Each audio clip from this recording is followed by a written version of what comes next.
जय सोमनाथ। जय सोमनाथ। जय सोमनाथ।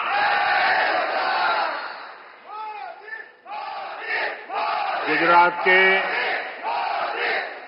लोकप्रिय मुख्यमंत्री श्री भूपेंद्र भाई पटेल, ऊर्जावान युवा उप मुख्यमंत्री हर्ष संघवी जी, गुजरात सरकार में मंत्री जीतूभाई वाघाणी, अर्जुन भाई मोढवाडिया, डॉक्टर प्रद्युम्न वाजा, कौशिक भाई वेकरिया, सांसद राजेश भाई, अन्य महानुभाव, देवी और सज्जनों, आज देश के कोने कोने से लाखों लोग जुड़े हैं हमारे साथ। उन सबको भी मेरी तरफ से जय सोमनाथ। साथियों, ये समय अद्भुत है, ये वातावरण अद्भुत है, ये उत्सव अद्भुत है। एक और स्वयं देवादिदेव महादेव, दूसरी ओर समुद्र की विशाल लहरें, सूर्य की किरणें, मंत्रों की ये गूंज, आस्था का ये उफान, और इस दिव्य वातावरण में भगवान सोमनाथ के आप सब भक्तों की उपस्थिति, ये इस अवसर को दिव्य बना रही है, भव्य बना रही है। और मैं इसे अपना बहुत बड़ा सौभाग्य मानता हूं कि सोमनाथ मंदिर ट्रस्ट के अध्यक्ष के रूप में मुझे सोमनाथ स्वाभिमान पर्व में सक्रिय सेवा का अवसर मिला है।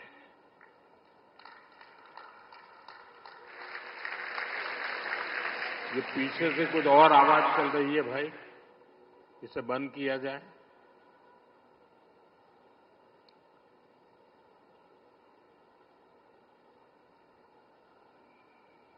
बहत्तर घंटों तक अनवरत ओमकार का नाद, 72 घंटों का अनवरत मंत्रोच्चार। और मैंने देखा कल शाम को 1000 ड्रोन्स द्वारा वैदिक गुरुकुलों के 1000 विद्यार्थियों की उपस्थिति, सोमनाथ के 1000 वर्षों की गाथा का प्रदर्शन, और आज 108 अश्वों के साथ मंदिर तक शौर्य यात्रा, मंत्रों और भजनों की अद्भुत प्रस्तुति, सब कुछ मंत्र मुग्ध कर देने वाला है। इस अनुभूति को शब्द अभिव्यक्त नहीं कर सकते, इसे केवल समय ही संकलित कर सकता है। इस आयोजन में गर्व है, गरिमा है, गौरव है और इसमें गरिमा का ज्ञान भी है। इसमें है वैभव की विरासत, इसमें है आध्यात्म की अनुभूति, अनुभव है, आनंद है, आत्मीयता है और सबसे बढ़कर देवाधिदेव महादेव का आशीर्वाद है। आइए मेरे साथ बोलिए, नमः पार्वती पतये हर हर महादेव।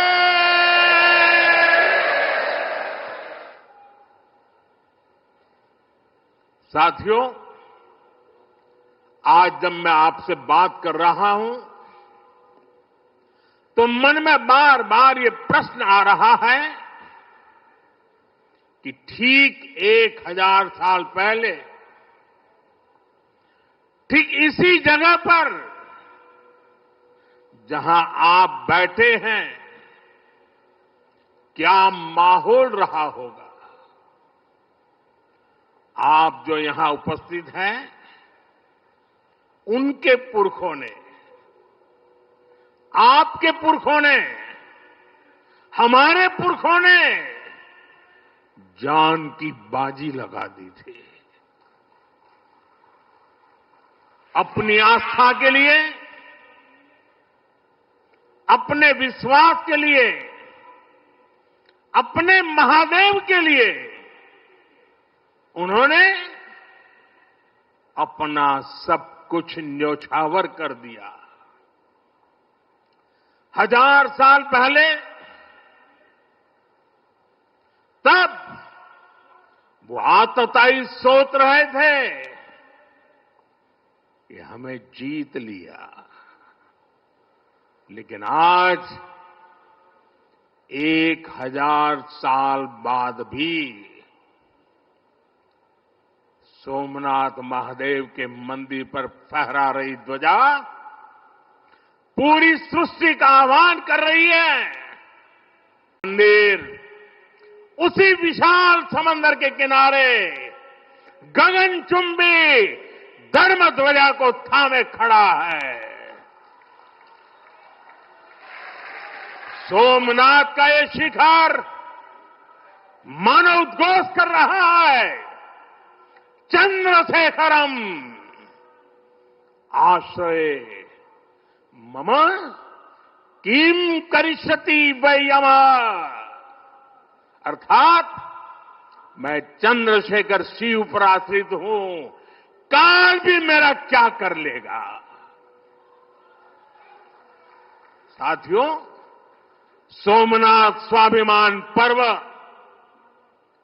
इतिहास के गौरव का पर्व तो है ही, ये कालातीत यात्रा को भविष्य के लिए जीवंत बनाने का माध्यम भी है। हमें इस अवसर को अपने अस्तित्व और पहचान को सशक्त करने के लिए उपयोग करना है। आप भी देखते हैं, अगर कहीं किसी देश के पास कुछ 100 साल पुरानी विरासत होती है, वो देश उसे अपनी पहचान बनाकर दुनिया के सामने प्रस्तुत करता है। वहीं भारत के पास सोमनाथ जैसे हजारों साल पुराने पुण्य स्थान है। ये स्थान हमारे सामर्थ्य, प्रतिरोध और परंपरा के पर्याय रहे हैं। लेकिन दुर्भाग्य से आजादी के बाद गुलामी की मानसिकता वाले लोगों ने उनसे पल्ला झाड़ने की कोशिश की। उस इतिहास को भुलाने के कुत्सित प्रयास हुए, हम जानते हैं सोमनाथ की रक्षा के लिए देश ने कैसे कैसे बलिदान दिए थे। रावल कन्नड़े जैसे शासकों के प्रयास, वीर हमीर जी गोहिल का पराक्रम, बेगड़ा भील का शौर्य, ऐसे कितने ही नायकों का इतिहास सोमनाथ मंदिर से जुड़ा है। लेकिन दुर्भाग्य से इन्हें कभी उतना महत्व नहीं दिया गया। बल्कि आक्रमण के इतिहास को भी कुछ इतिहासकारों और राजनेताओं द्वारा व्हाइट वॉश करने की कोशिश की गई। मजहबी उन्माद की मानसिकता को केवल साधारण लूट बताकर ढंकने के लिए किताबें लिखी गई। सोमनाथ मंदिर एक बार नहीं, बार बार तोड़ा गया। अगर सोमनाथ पर आक्रमण केवल आर्थिक लूट के लिए हुए होते तो 1000 साल पूर्व पहली बड़ी लूट के बाद रुक गए होते, लेकिन ऐसा नहीं हुआ। सोमनाथ के पवित्र विग्रह को तोड़ा गया, बार बार मंदिर का स्वरूप बदलने की कोशिश हुई और हमें पढ़ाया गया कि सोमनाथ को लूट के लिए तोड़ा गया था। नफरत, अत्याचार और आतंक का असली क्रूर इतिहास हमसे छिपाया गया। साथियों, हमने धर्म के प्रति ईमानदार कोई भी व्यक्ति ऐसी कट्टरपंथी सोच का समर्थन नहीं करेगा। लेकिन तुष्टीकरण के ठेकेदारों ने हमेशा इस कट्टरपंथी सोच के आगे घुटने टेके। जब भारत गुलामी की बेड़ियों से मुक्त हुआ, जब सरदार वल्लभ भाई पटेल ने सोमनाथ के पुनर्निर्माण की शपथ ली, तो उन्हें भी रोकने की कोशिश की गई। 1951 में तत्कालीन राष्ट्रपति डॉक्टर राजेंद्र प्रसाद के यहां आने पर भी आपत्ति जताई गई। उस समय सौराष्ट्र के सर्वाधिक मशहूर हमारे जाम साहब महाराजा दिग्विजय सिंह जी आगे आए थे। भूमि अधिग्रहण से लेकर सुरक्षा व्यवस्था तक उन्होंने राष्ट्रीय गौरव को सबसे ऊपर रखा था। उस दौर में सोमनाथ मंदिर के लिए जाम साहब ने 1 लाख रुपए का दान दिया और उन्होंने ट्रस्ट के प्रथम अध्यक्ष के रूप में बड़ी जिम्मेदारी निभाई। भाइयों बहनों, दुर्भाग्य से आज भी हमारे देश में वो ताकतें मौजूद है, पूरी तरह सक्रिय हैं, जिन्होंने सोमनाथ पुनर्निर्माण का विरोध किया। आज तलवारों की जगह दूसरे कुत्सित तरीकों से भारत के खिलाफ षड्यंत्र हो रहे हैं और इसलिए हमें ज्यादा सावधान रहना है। हमें खुद को शक्तिशाली बनाना है, हमें एक रहना है, एकजुट रहना है, ऐसी हर ताकत को हराना है जो हमें बांटने की साजिश से रच रही है। साथियों, जब हम अपनी आस्था से जुड़े रहते हैं, अपनी जड़ों से जुड़े रहते हैं, पूरे स्वाभिमान के साथ अपनी विरासत का संरक्षण करते हैं, अपनी विरासत के प्रति सजग रहते हैं, तो हमारी सभ्यता की जड़ें भी मजबूत होती हैं।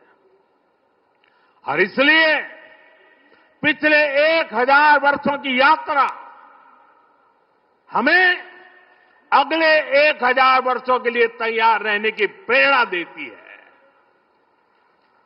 साथियों, राम मंदिर प्राण प्रतिष्ठा के ऐतिहासिक अवसर पर मैंने भारत के लिए 1000 साल का विराट स्वप्न सामने रखा था। मैंने देव से देश के विजन के साथ आगे बढ़ने की बात कही थी। आज देश का सांस्कृतिक पुनर्जागरण करोड़ों देशवासियों में नया विश्वास भर रहा है। आज हर देशवासी के मन में विकसित भारत को लेकर एक भरोसा है। आज 140 करोड़ भारतीय भविष्य के लक्ष्यों को लेकर संकल्पित है। भारत अपने गौरव को नई बुलंदी देगा। हम गरीबी के खिलाफ अपनी लड़ाई में जीतेंगे। हम विकास की नई ऊंचाइयों को छुएंगे। आज देश का सांस्कृतिक पुनर्जागरण करोड़ों देशवासियों में नया विश्वास भर रहा है। आज हर देशवासी के मन में विकसित भारत को लेकर एक भरोसा है। आज 140 करोड़ भारतीय भविष्य के लक्ष्यों को लेकर संकल्पित है। भारत अपने गौरव को नई बुलंदी देगा। हम गरीबी के खिलाफ अपनी लड़ाई में जीतेंगे। हम विकास की नई ऊंचाइयों को छुएंगे। पहले दुनिया की तीसरी बड़ी अर्थव्यवस्था बनने का लक्ष्य, फिर उसके आगे का सफर, देश अब इसके लिए तैयार हो चुका है। और सोमनाथ मंदिर की ऊर्जा हमारे इन संकल्पों को आशीर्वाद दे रही है। साथियों, आज का भारत विरासत से विकास की प्रेरणा लेकर आगे बढ़ रहा है। सोमनाथ में भी विकास भी विरासत भी, ये भावना निरंतर साकार हो रही है। आज एक और सोमनाथ मंदिर का सांस्कृतिक विस्तार, सोमनाथ संस्कृत यूनिवर्सिटी की स्थापना, माधवपुर मेले की लोकप्रियता और उसके रंग, इनसे हमारी विरासत मजबूत हो रही है। गिर लायन के संरक्षण से इस क्षेत्र का प्राकृतिक आकर्षण बढ़ रहा है, तो वहीं प्रभास पाटन क्षेत्र के विकास के नए आयाम भी गढ़े जा रहे हैं। केशोद एयरपोर्ट का विस्तार किया जा रहा है। इससे देश विदेश से श्रद्धालु सीधे सोमनाथ तक पहुंच सकेंगे। अहमदाबाद से वेरावल वंदे भारत ट्रेन की शुरुआत से तीर्थयात्रियों और पर्यटकों का समय कम हुआ है। इस क्षेत्र में यात्रा धाम सर्किट का विकास भी किया जा रहा है। यानी आज का भारत आस्था को स्मरण करने के साथ ही इंफ्रास्ट्रक्चर, कनेक्टिविटी और टेक्नोलॉजी के जरिए उसे भविष्य के लिए सशक्त भी कर रहा है। साथियों, हमारी सभ्यता का संदेश कभी किसी को पराजित करने का नहीं रहा, बल्कि जीवन को संतुलन में रखने का रहा है। हमारे यहां आस्था की राह हमें घृणा की तरफ नहीं ले जाती। हमारे यहां शक्ति हमें विनाश करने का अहंकार नहीं देती। सोमनाथ जैसे तीर्थ ने हमें सिखाया है कि सृजन का मार्ग लंबा होता है, लेकिन वही स्थायी होता है, चिरंजीव होता है। तलवार की नोक पर कभी दिलों को नहीं जीता जा सकता। जो सभ्यताएं दूसरों को मिटाकर आगे बढ़ना चाहती हैं, वे स्वयं समय में खो जाती है। इसलिए भारत ने दुनिया को ये नहीं सिखाया कि दूसरे को हराकर कैसे जीता जाए, बल्कि ये सिखाया कि कैसे दिलों को जीतकर जिया जाए। ये विचार आज दुनिया की जरूरत है। सोमनाथ की 1000 वर्षों की गाथा पूरी मानवता को सीख दे रही है। इसलिए आइए हम संकल्प करें, हम विकास की ओर आगे बढ़ें, कदम से कदम मिलाकर चले, कंधे से कंधा मिलाकर चले, मन से मन को जोड़कर चले, लक्ष्य को ओझल दिए हुए बिना हम चलते चले और साथ ही अपने अतीत और अपनी विरासत से भी जुड़े रहें। हम आधुनिकता को अपनाते हुए अपनी चेतना को संभाले रखें। आइए सोमनाथ स्वाभिमान पर्व जैसे आयोजनों से प्रेरणा लेते हुए विकसित होने के मार्ग पर तेजी से चले। हर चुनौती को पार करते हुए हम अपने लक्ष्य तक पहुंचे। और ये कार्यक्रम आज तो शुरू हो रहा है। हमें 1000 साल का स्मरण देश के कोने कोने में करना है। दुनिया को हमारी विरासत का परिचय करवाना है। हमें 75 साल का ये नया पर्व भी मनाना है और हम 2027 मई तक इसको मनाते रहें, जन जन को जगाते रहें। जगा हुआ देश सपनों को साकार करने के लिए चलता रहे। इसी कामना के साथ एक बार फिर समस्त देशवासियों को मैं बहुत बहुत शुभकामनाएं देता हूं। हर हर महादेव। जय सोमनाथ, जय सोमनाथ, जय सोमनाथ।